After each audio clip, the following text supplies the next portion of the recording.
It was the first thing I noticed as news of the Christchurch shooting came in, the patch on the back of the shooter's rucksack, something that was also emblazoned on the cover of the rambling manifesto.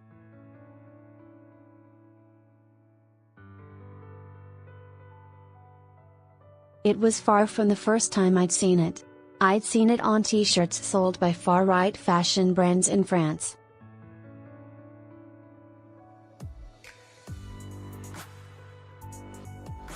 I'd seen it in photos of shields held by white supremacists at the violent Unite the Right rally in Charlottesville in 2017.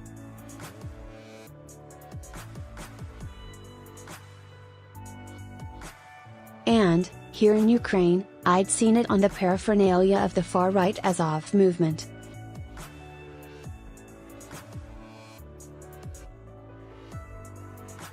It's a sunrad, sun wheel, or black sun, a symbol commonly used by the far right, including outright neo-Nazis, originally adapted from a mosaic on the floor on the SS General's Hall.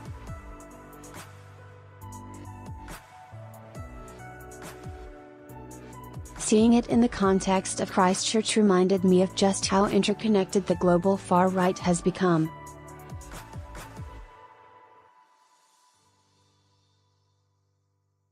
A manifesto was sent to police believed to be sent from the Christchurch shooter.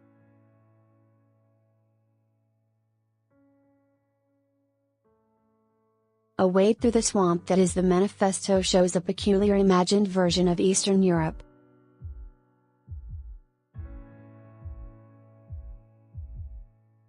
And it is clear the shooter matters to some in that region's far right. The Balkan link: we know the Christchurch shooter spent a lot of time in Europe.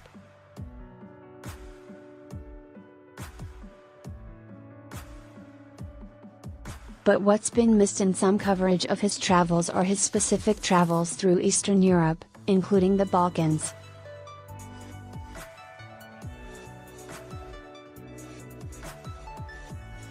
Police in Croatia have stated that he was in the country between December 2016 and January 2017. Some reports suggest that he also spent time in Bosnia and Herzegovina, Montenegro and Serbia.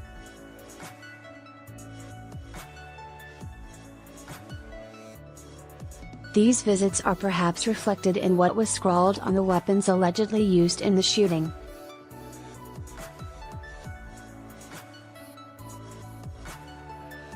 The weapons bore the names of a number of figures in the history from the region, all of whom in some way, had fought against the Ottoman Empire that ruled most of the region for almost 5 centuries.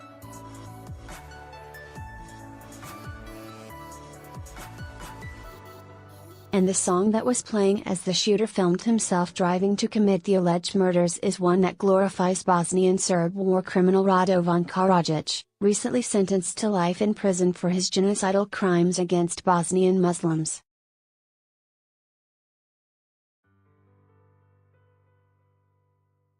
The Balkans have an almost mythical status in the collective imagination of the contemporary far-right movement, says Elena Subotic, a professor of political science at Georgia State University.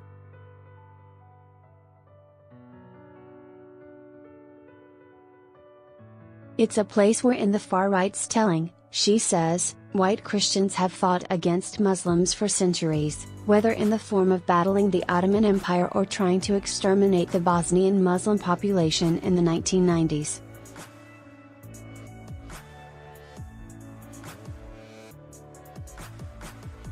Cherry-picking history, but the way the far right interprets the histories of Eastern Europe is hardly accurate.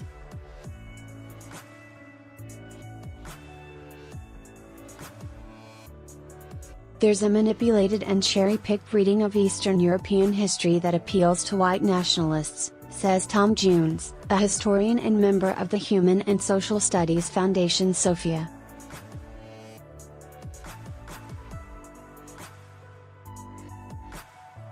Audio, hear Michael Colborne talk about the Azov movement and the Christchurch terror attack. Late Night Live, the way far-right extremists venerate events like the Serbs' defeat in Kosovo in 1389, paving the way for Ottoman rule, and the Polish victory over the Ottomans in Vienna in 1683 are examples of what Dr. Jones derides as a superficial and myopic reading of history.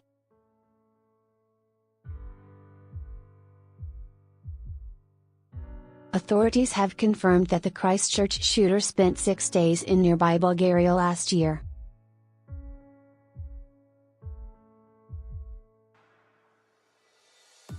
He appears to have visited a number of historical sites there, including the site of a bloody battle of the Russo-Turkish War in 1878.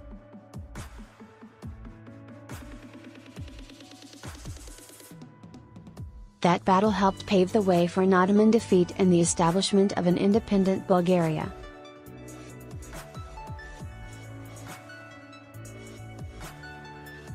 Shipka 1877-78 was reportedly scrawled onto one of the ammunition magazines used by the shooter.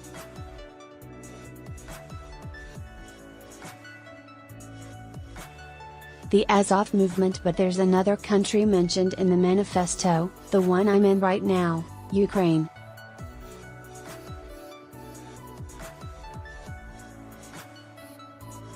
Ukraine is home to a resurgent far-right that uses the same symbolism as the Christchurch shooter, but it hasn't been mentioned much over the past few weeks.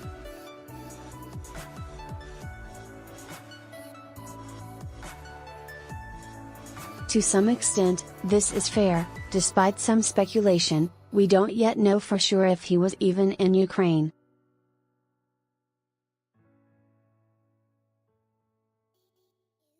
Ukraine is home to the Azov movement, a far-right movement originally formed in 2014 as the Azov Battalion to fight Russian-led forces in eastern Ukraine.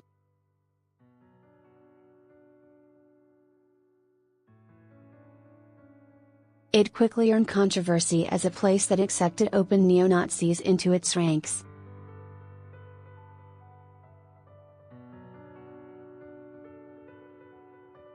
Five years later, it's become a multi-pronged movement with a political party, national corps, a street militia and an infrastructure that offers everything from youth camps to mixed martial arts training sessions.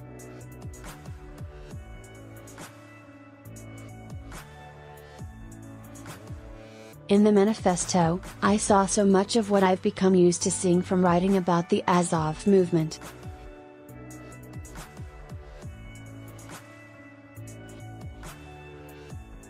A need for Europe to undergo a rebirth or renewal, or reconquista in Azov's terms.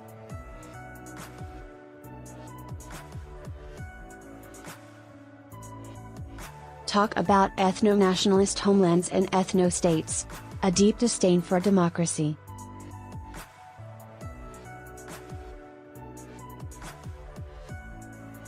References to Valhalla, the place in Norse mythology where warriors go after they die in battle, and a common neo-Nazi trope.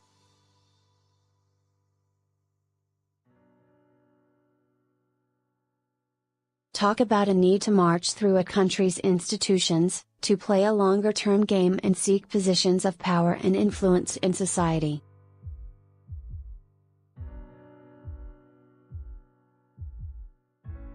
The only thing missing is Muslims. Ukraine's far right isn't as centrally driven by Islamophobia, and the cheap obscurantist Polish Azov's leading lights used to dress up their ideas and downplay the extreme nature of them.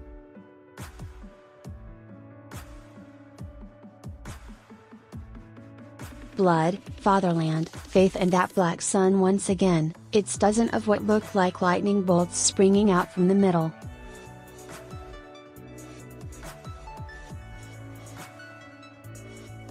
I see it on Azov's patches, being worn by soldiers, and even used as decoration in one of their social centers.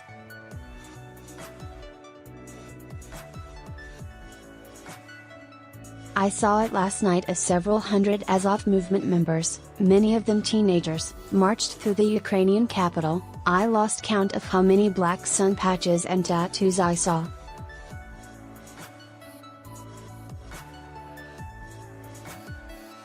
External link, Michael Colborn tweets, at Arsenalna in Kiev. Azov, National Corps / National Militia, preparing to march.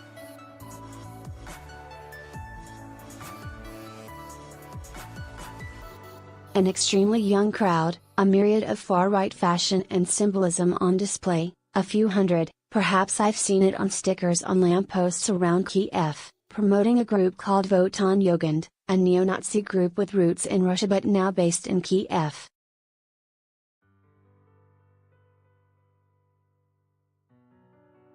Blood, Fatherland, Faith, the stickers say in Russian, with a black sun and the group's logo, a tire rune, a symbol graduates from Nazi academies once wore around their arms.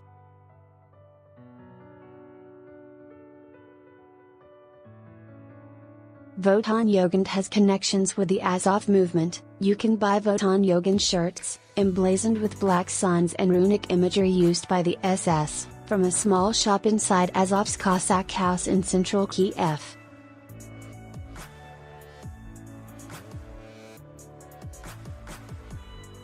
And Votan Jugend knows about the Christchurch shooting.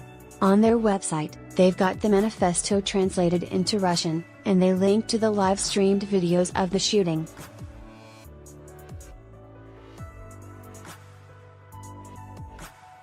They even have a post discussing the shooter, where they describe what he did in Christchurch and praise him openly for it.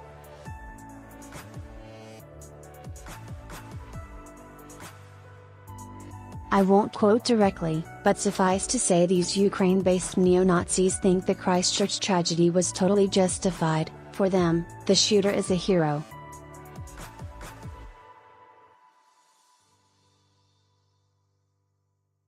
With supporters like these around the world, the Christchurch attacks likely won't be the last act of far-right terror inspired by a global network of insidious ideas.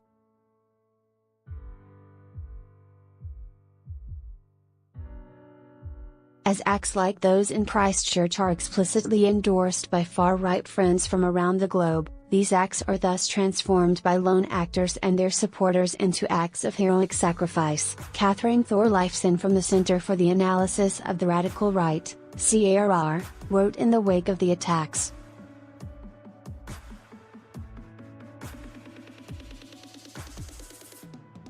Far-right extremist terrorists might operate alone, Dr. Thorleifson concluded, but unfortunately their supporters ensure that they are not lonely.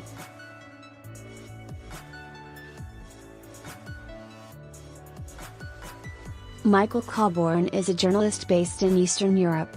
He is currently exploring the transnational far right as a Resonant Voices Fellow with the Balkan Investigative Reporting Network, BIRN.